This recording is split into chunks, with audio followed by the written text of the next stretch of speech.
பிரதமர் மோடி அவர்களை சந்திக்க தேதி கேட்டு கடிதம் அனுப்பியிருக்கிறோம். பிரதமர் அவர்களோ விரைவில் நேரம் ஒதுக்குவார் என்ற நம்பிக்கையோடு நாங்கள் இருக்கிறோம். இன்னும் சில மணி நேரத்தில் தமிழ்நாட்டுக்கு பிரதமர் வர இருக்கிறார். ராமேஸ்வரத்துக்கு நீலகிரி விழாவில் கலந்துக்கிறதுனால ராமேஸ்வரம் விழாவில் என்னால் பங்கேற்க முடியாத நிலைமை. இந்த சூழ்நிலையை நான் அவருக்கு ஏற்கனவே தெரிவிச்சிட்டேன். அந்த நிகழ்ச்சியில் நம்முடைய அமைச்சர் பெருமக்கள் மாண்புமிகு நிதித்துறை அமைச்சர் தங்கம் தென்னரசு அவர்களும் பால்வளத்துறை அமைச்சர் ராஜ கண்ணப்பன் அவர்களும் அங்கே பங்கேற்கிறார்கள்.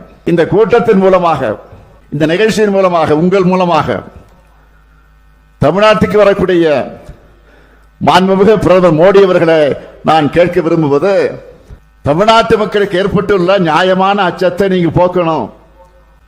தென் மாநிலங்கள் உள்ளிட்ட மக்கள் தொகையை கட்டுப்படுத்தின மாநிலங்களோட தொகுதி விழுக்காடு குறையாது என்கிற உறுதிமொழியை தமிழ்நாட்டு மண்ணில் நின்று நீங்க வழங்கணும்.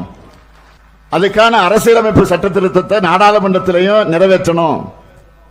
தமிழ்நாட்டின் குரலை நாடாளுமன்றத்தில் நசுக்கிறாங்க.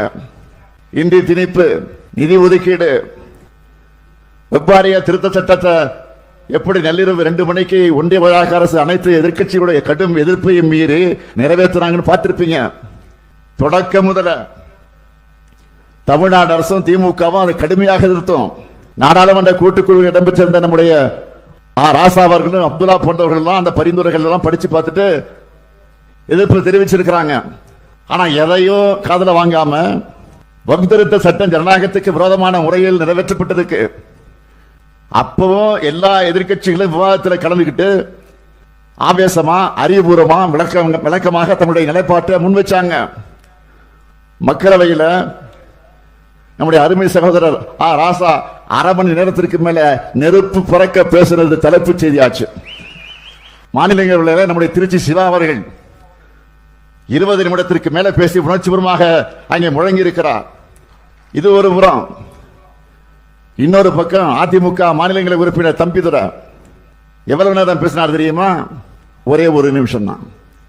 கிரிக்கெட்ல முதல் பதிலே டக் அவுட் ஆகிற பேட்ஸ்மேன் கூட இதை விட அதிக நேரம் களத்தில் இருப்பார்.